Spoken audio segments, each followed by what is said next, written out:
Salam, sahabat motivasi iman yang dikasihi Kristus. Selamat pagi dan salam sejahtera.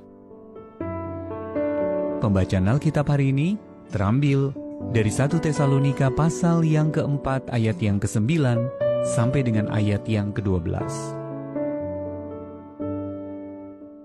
Tentang kasih persaudaraan tidak perlu dituliskan kepadamu, karena kamu sendiri telah belajar kasih mengasihi dari Allah.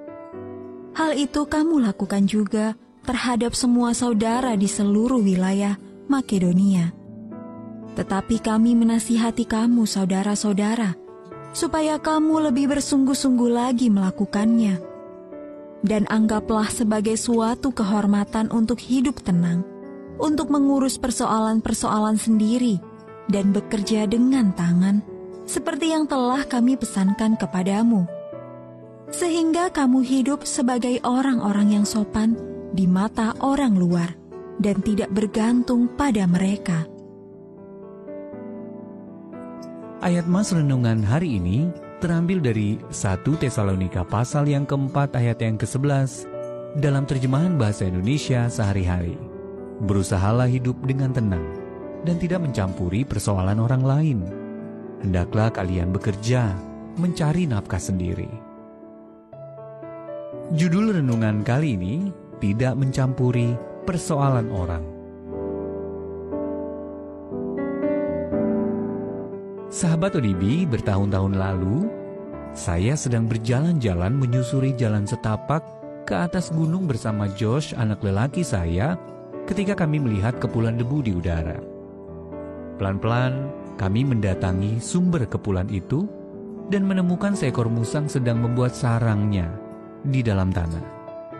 Kepala dan pundak musang itu berada di dalam lubang. Dengan kedua kaki depan menggali tanah dengan penuh semangat, dan kedua kaki belakang menghamburkan tanah ke segala arah.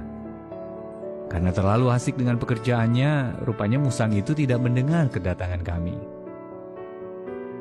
Saya tergoda untuk menyodok musang itu dari belakang dengan sebatang ranting yang tergeletak di dekat situ. Sodokan saya tidak membuatnya terluka, tapi hewan itu meloncat kaget dan langsung menerjang ke arah kami.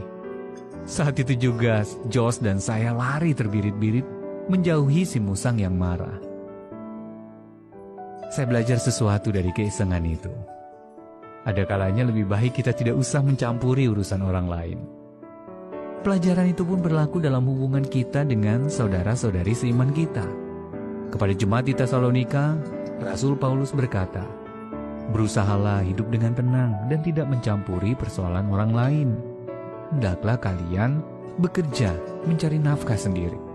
1 Tesalonika pasal yang keempat ayat yang ke-11 dalam terjemahan bahasa Indonesia sehari-hari. Kita perlu berdoa bagi sesama dan berusaha membagikan firman-Nya dengan penuh kasih, serta sesekali memberikan nasihat dan teguran dengan lemah lembut. Akan tetapi penting bagi kita untuk berusaha hidup tenang dan tidak mencampuri hidup orang lain. Sikap kita dapat menjadi teladan bagi orang-orang yang belum mengenal Allah. Ayat 12, kita semua dipanggil untuk saling mengasihi. Ayat yang ke-9. Sahabat ODB, apa yang biasanya terjadi ketika Anda mencampuri urusan orang lain? Hal apa yang seharusnya pertama-tama Anda lakukan bagi mereka? Ya Allah, ajarlah aku untuk tahu apa artinya mengasihi sesamaku dengan lebih baik.